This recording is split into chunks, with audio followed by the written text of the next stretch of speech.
Hi, Jason. How are you? Hi, I'm good. What is that room you're in there? That bordello that you're in? So this is my old high school room from when I was in high school. I was quite the drama queen, I clearly. like it.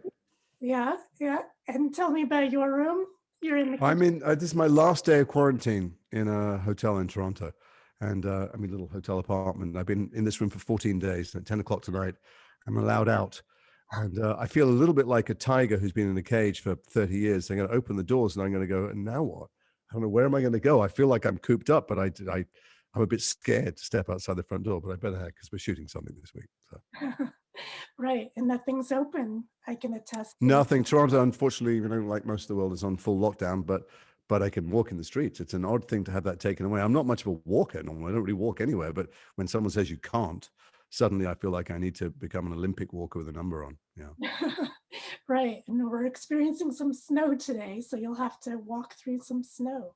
Oh, you're here. You're in Toronto. I am, yes. Oh, I didn't realize that. Yeah. Well, no one watching this interview cares. But whereabouts are you? I can look out the window and see you. No, I'm not downtown. I had to move back with my parents, so I'm uptown. A lot of Um, people did. Yeah. yeah, yeah. My So, daughter, my daughter started college, a reduced version of college. She went to Cambridge to study English, but she could only really be friendly with the four people on her landing, and loved it just to get away from us. And when they shut it down again, had to come back. She's 18. She's been waiting forever to burst out and never look over her shoulder. And I feel so terrible for her being trapped with us. But there you go. what can It's you great do? for the parents. It's horrible for the kids. I love having them in the house. Oh, and now you're gone again. So, Yeah, no, I'm here shooting for the next 5 weeks or so. Uh, but it's odd. It's an odd thing. I've liked being at home. I liked it a lot because I've traveled so much for the last 30 years and very rarely unpack. Um, I think of myself as a full-time and committed dad, but if I look at the calendar, I'll have to admit there's lots of gaps. So I've loved being at home with my family, um, but it's nice to have a change of environment. I thought I didn't want it, but God, it's nice for things to look at a different wall for a change. Yeah. right, right. And now you're here promoting two very different films, Skyfire and Mass. So I imagine Yeah. as an actor, you never know how your films will be received. So what's been the critical reception to both? Well, you don't know when or if the films will be received. You don't know if they're ever going to come out. Just the last month or two, I've had a few things come out at the same time. It makes me look like the busiest actor in the world, and that's just not true at all.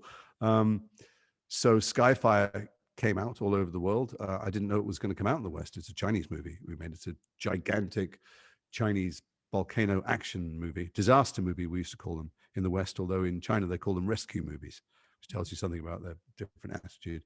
And there's a film called Dr. Bird's Advice for Sad Poets, which is a brilliant coming of age story on that streams everywhere on something on Amazon, I think, in America. And then Mass is not coming out. Mass just screened at the Sundance Festival and has had critically the best response I've ever seen to any film ever, which is an odd thing because it's not coming out. I don't even know if it's bought for distribution yet. I presume and hope someone will buy it. But it's an odd thing to have so many people congratulate you on the success of a film. It's actually just two screenings at a festival.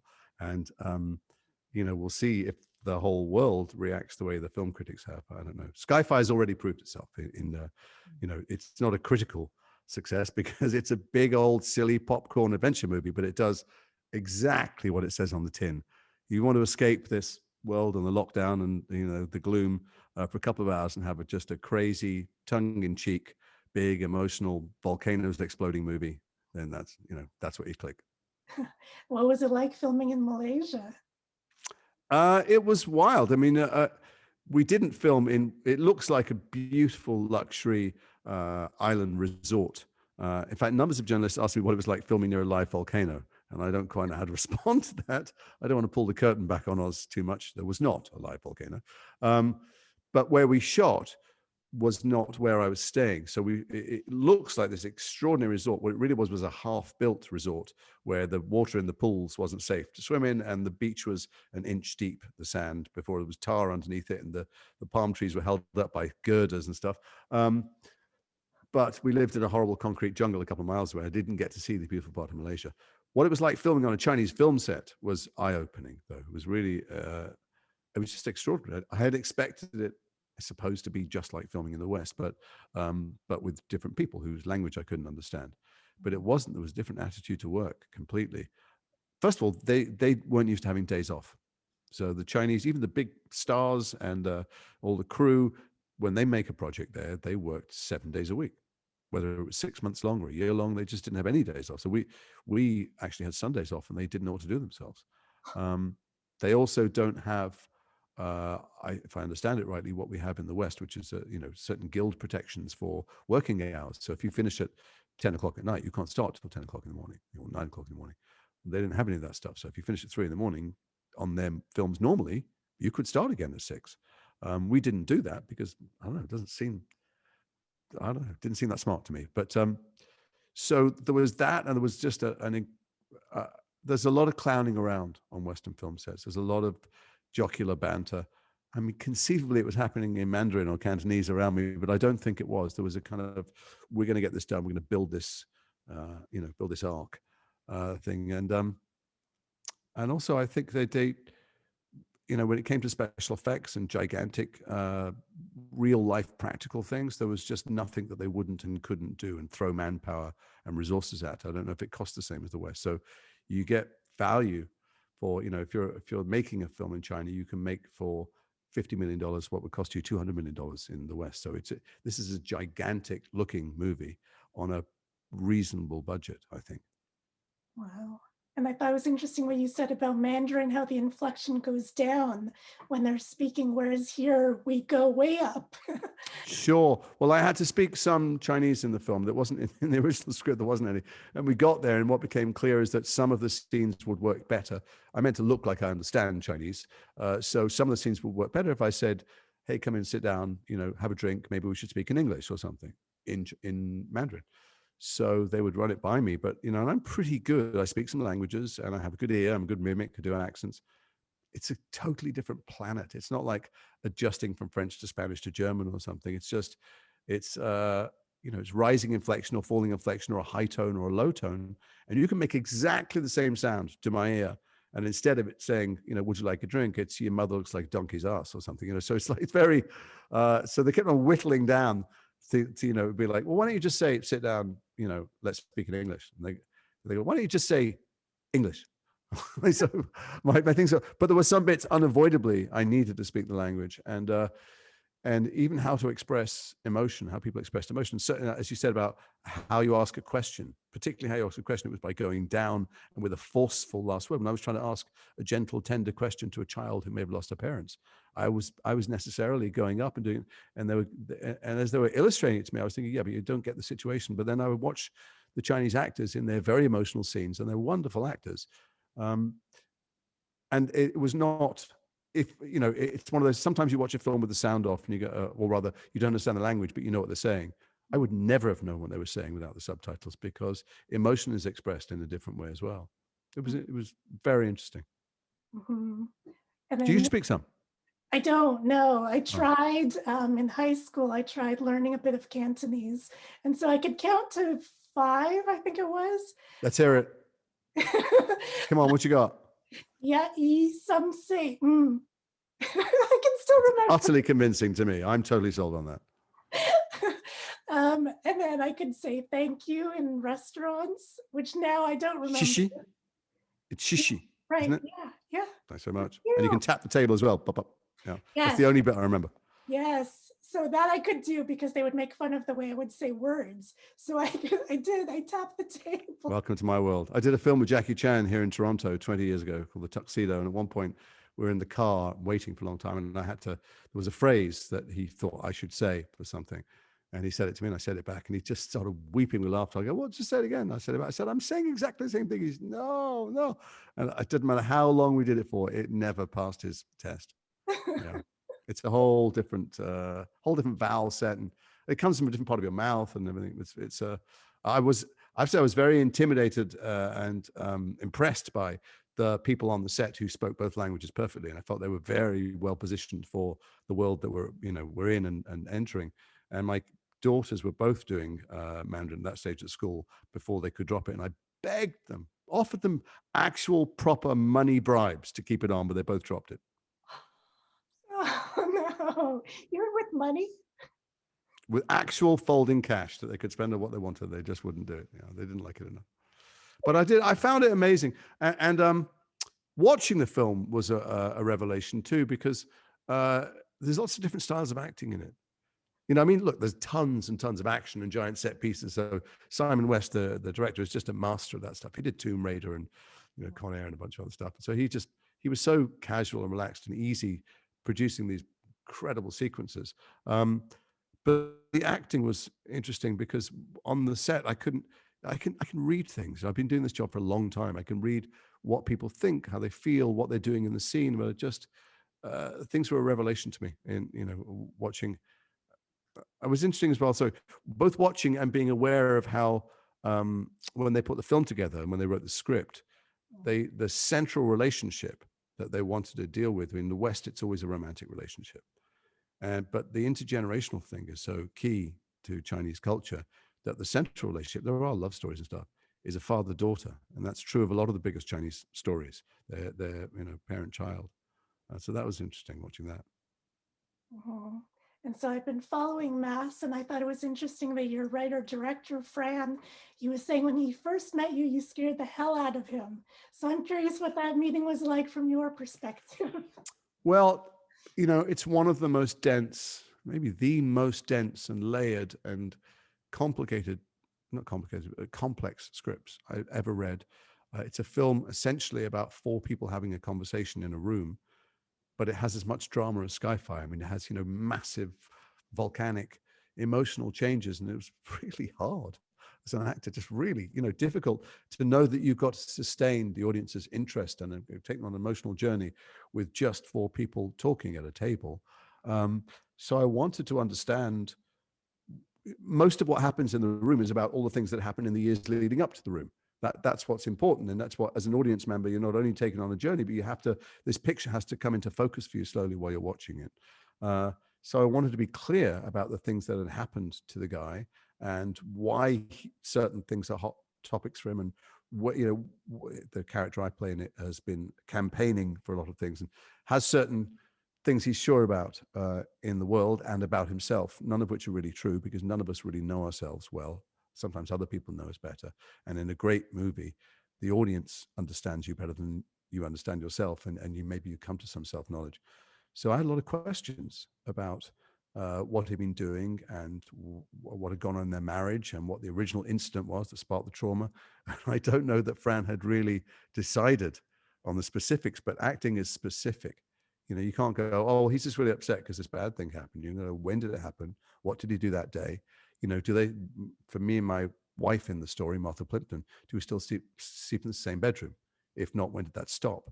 Who went to therapy first? And what did the therapist? We've come to this meeting as suggested by a therapist because our life has reached a critical mass. We're crippled by the events of the past and we can't get beyond them. So it's a story about hope. How do you get beyond the things that weigh you down? So I wanted to know, what we'd resolved in therapy, what our plan was coming into the room. So I knew when we went off the rails. And I think although he'd written a brilliant script, he didn't have answers for all those questions. And he went away thinking, oh shit, I've got either I've got to come up with the answers or I've got to admit that I don't know the answers, which is actually great, right? That's great directing. You go away and make up a backstory that makes sense to you and makes the front story as loaded as possible, and then we'll discuss it, or you can show me on camera. So I think that's what scared him. He wasn't scared I was going to overturn the table. He was scared by how much more work he thought it was going to be than the incredible amount of work he'd already done to produce the script. And then the other actors came on and did the same things. Amazing. And what was it like collaborating with the other actors to have that rehearsal period? Well, we didn't have rehearsal. I mean, I was off to make a film in Australia, and Mass is a tiny budget film, and I didn't know if, like many other tiny budget films, it would ever even get made or finish being made or come out or be edited or anything. And it was very inconvenient to be in it because I was leaving my family for quite a long time, going a long way away. And I thought, this is the reason I'm an actor. Pieces like this are the reason to tell stories. It's the reason I'm an audience member, So my wife was like, really? At another little indie film that no one's going to see? You're going to leave us for another few weeks when you've been away for months? And I went, I just, honestly, darling, sometimes you just have to. So I flew to New York and we sat in a room for 2 days, supposedly to rehearse. And then I went away for 6 weeks or longer, and then came back, landed from the airport straight to shooting for 10 days. And that first rehearsal was not a rehearsal. We sat and we'd start with the script, and then we'd start to tell stories about ourselves, about, very private things that you could know someone for decades and not tell them. We started to unpack our hearts about things that were traumatic, how we felt, or what had given us pain. And I don't know, we built a trust for each other, and we found where the touchstones were, what was universal in this story that felt like they were our stories as well, and did some background stuff, and then realized we hadn't rehearsed at all, and I had to leave. Everyone was in panic, and I flew to Australia and New Zealand, and then I came back and we went into shooting. And so, we shot as much as daytime soaps do every day of this incredibly difficult drama. So we would sit up all night in one of our hotel rooms and mine not what happens in it, but what our history was. What are these letters that are referred to? What are, how much we didn't know each other before the incident, or all, we would build the history. We would build the mountain, and, the audience gets to see the peak. So we build the infrastructure, as it were. And as we did it every night. And then there were, the public often ask, how do you learn all those lines? As if it's got nothing to do with acting. It's like asking an architect, how do you choose which pencil? Like, that's not what being an architect is. But actually on this one, like, how the hell did we learn all those lines? There were 20 pages or whatever to do every day in one chunk, which is never true of filming. And you owed it to everyone else to know the script. So the rehearsal for me, when we were together, was mostly with Martha Plimpton, who is staggering in the film, and it was talking about our history, what our marriage was like, what our kid was like, whether we had sex anymore and what that was like. I mean, really detailed stuff. What we argued about, how we settled arguments, what music we played in the car. I mean, but mostly about the rules that we had set for ourselves to come to this room, and why we both thought that we needed to come to this room, and we'd argue about that too. And we won't fall out, because that often happens in my marriage. And like, we'll get someone and we go, you said this and I didn't say that. Well, you told me that we were going to. So the things that Martha and Jason were disagreeing about in terms of the plan going into this potentially incredibly explosive and difficult situation were the things really that our characters, Jay and Gail, might have argued about. I'm very upset in the room that she goes off piste a couple of times when she'd promised me things, but she doesn't remember the promises the same way. So it was that was what we were doing in rehearsal. It's hard to talk about without, since there aren't many exploding volcanoes or giant action sequences in it, the big changes and story surprises are all in emotional shifts. So it's hard to talk about it, to deconstruct it too much, because you don't want to spoil that for the audience. You want them to go on this journey and not know who's going to react how and where it's going to take them and how they're going to end up as compared to how they started. Mm-hmm. So you've worked with some amazing scene partners, of course, Martha and Dowd Reed Birney. Of course, India Isley and Anupam Kher, they singled you out as a really giving scene partner that they loved working with. So yeah, I love working with both of them. Who have you worked with in the past that you'd love to work with again? Oh God, that's an incredibly unfair question. Actually, I've worked with so many wonderful actors, but it's not those people. I don't want to work with any person. I want to work with great writing. When the story is great. So in Mass, it is true that I felt I was sitting there watching a masterclass. I mean, when I'd look at Anne Reed and Martha, and I just couldn't believe what was unfolding, and I'd continually have to remind myself to stay in the scene, keep my imagination in where the character was, because I just was blown away by it. But we'd all have been having a very different experience if we were delivering a two-dimensional script. So it's always about, is this story interesting? Would I watch it? Would I be intrigued? Would I know what was coming next? Is it rehashing cliches, or is it taking me somewhere inspiring or provocative?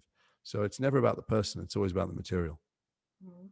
So alternatively, I asked around about your favorite roles that people really loved of yours. Of course, the usuals came up: Harry Potter, Star Trek, The Away, but then there was a lot of love for Sweet November. There was a lot of love for Event Horizon, The West Wing. So are there roles? I mean, I've been around a long time. I've done a lot of stuff. You're picking out the cherries. I have to say, there's cherries sitting on a bowl of not so quite sweet smelling stuff. There's some love for Elektra. No, there isn't. That is someone just trying to be different. Okay. Probably, yeah. I can see that. Yeah. There's the, you know what? It's weird. There are sometimes people come up to me and they go, "Oh, you're an actor, right?" And I go, "Yeah." And they go, "Were you in?" And I think, "Oh, it's going to be The Patriot or Harry Potter or something." And it's some really obscure thing that like 4 people and a dog saw by mistake just to get out of the rain. They go, "It's my favorite movie," and you go, "I guess there's something for everyone." If you're going to ask me what my favorite part Yeah. was, Yes, it's coming. it's never the part. I mean, sometimes it's the work. So with Mass, it's the work. With Angels in America, it's the work. But most often, it's my recollection of the shooting experience. So, United Peter Pan, I think it's a beautiful film, but and I lived on a beach in Australia for a year with my wife and our newborn baby. And because I actually didn't get paid very much for the film, I had to do what's called a pre-test deal. So I was up against some other actors. So you sign for what they're going to pay you if you get the job, which means you don't really get much negotiation. So when I got the job, they threw me a lot of other perks to compensate. And one of them was I could fly people out all the time to visit me in Australia. And the movie extended from what was meant to be 6 months to 14 months in the end. So I spent a year with the people I love and my parents and my wife's parents coming out to visit us, living on a beach in Australia. I had all the kids over from the movie The Lost Boys and Peter and Wendy over boogie boarding in front of my house and the crew. And it was the most extraordinary year of my life. So is it my favorite part? Yeah, it was great. It was, but that's not what I remember. And some of the really terrible movies that unwatchable, I had a fantastic time on. And some of the ones that turned out to be huge successes and all good parts, people were rude or aggressive, or the atmosphere trickles down from the top of the pyramid. So if Pharaoh's rude, everybody else is rude to the people below them. And so it's not so much about the parts. The work is about the part, and but the experience is about the people. And I've so shot in Toronto, so I don't know where this is going out, but I've shot here, I don't know, a dozen times and fell in love with it. My wife's from here. She grew up here. And my wife and children have Canadian passports. I'm dying to get one, but I have to live here 6 months, I think. So I love Toronto, and I'm thrilled to come back here. Obviously, it's lockdown, so it's not the Toronto I love and know. But I wanted to move here the first time I shot here. And I went back to my wife and I said, "Honey, we should maybe think about living in Canada." And she went, "You haven't been there in the winter." And the next thing I shot was here in the winter. I went back, I went, "I've been there in the winter. It's cold, still great. Love the people, love the place, love the food."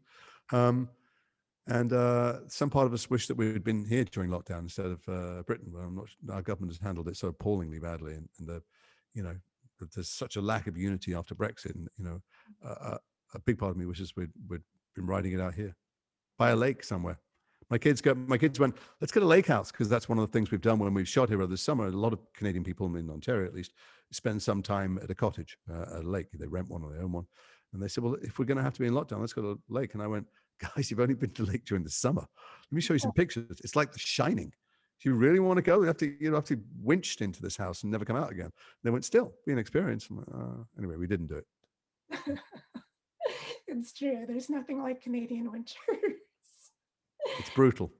It's brutal. It's cliched, but it's brutal. So finally, you've had some time to quarantine. What have you been watching lately that you've really liked? Last night I saw, if not, oh my God, it's on Hulu, and it's the most staggering thing I've ever seen. I can't remember the title. If not, but only. If not, what the hell is it called? Someone will know. It's a kind of, oh no, I can't even remember. The Extraordinary Man. I'm looking to see if I've got it on notes. It's called, it's not there. If not, I have to look at it. I want to recommend it to everybody watching. I'm not in the business of, promoting streaming services. I'm sure you can get a free trial of Hulu or whatever it is, or go around to someone's house who's got it. I don't want to be that person, but it's called, talk amongst yourselves, read a magazine. Where is it? It's called In and of Itself. Oh, thank God I got there. In and of Itself, which is magnificent. It's just a truly brilliantly put together show. It's only an hour long. And then I'm lucky enough to be on the jury of the Independent Film Awards in Britain. So we actually already selected the nominees, but I've still got so many brilliant independent films. There were so many fantastic films this year. Rocks was one, Calm with Horses was one I was watching, and Host. I loved Host, which I think is on Amazon, which is a horror film made on Zoom, which was enormously good fun. I saw I May Destroy You, Michaela Cole's thing, which is fantastic. I don't know. There's so many. I'm playing a surgeon here, so I watched the Surgeon's Cut on Netflix, which I found incredibly moving and inspiring, and I urge people to watch too, just to be reminded that you can devote your life to doing good. You don't have to be the world's top surgeon, but you can. There are people in the world all around us who decide that a life of service is the only life worth living. It's humbling, but inspiring. And then lots of movies. Yeah, lots and lots of movies. I watched all the Oscar nominees. I watched all the films that are, they're not yet Oscar nominees, but the Golden Globes nominees.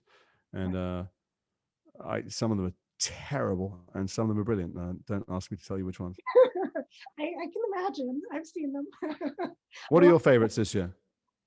Oh my goodness. I May Destroy You was definitely one of my favorites. I like Feel Good. Did you see Feel Good? I watched that during lockdown. Not here in Toronto. Oh, Mae Martin's show. Yeah, I loved it because she's Canadian. So I loved it. Yeah, she's here from Toronto. I interviewed her. She thought I was somebody else. It was a very Torontonian interview. Oh, I'll tell you another film I saw, because I've got daughters, so I'm always trying to find stories to watch that are female-led and not the kind of, a bunch of boys with guns. I thought St. Francis was brilliant. I loved St. Francis. There's a lot of, if you're not keen on various different body fluids and menstrual blood, then maybe don't watch it, because I've watched, my 88-year-old dad was there with my daughters, my wife, my mother-in-law, and so the first time there's, some blood in it, he was in, I don't know if this is me, Jason. I went, no, Dad, it's a great film. It's won a lot of awards. The kids aren't, upset by it. Girls have periods, Dad. You didn't have any daughters. It's fine. But then every 2 or 3 minutes, there is some part of the body leaking, and there's some kind of, pad or tampon or whatever. And at some point he went, I'm going home. And he went home. But we loved it. I thought that was a brilliant film. Brilliant. I think that the woman who wrote it and starred in it is brilliant. And herself, the Philida Lloyd film. Have you seen that? Yeah, I haven't seen it yet. It's also on my Great list. Yeah.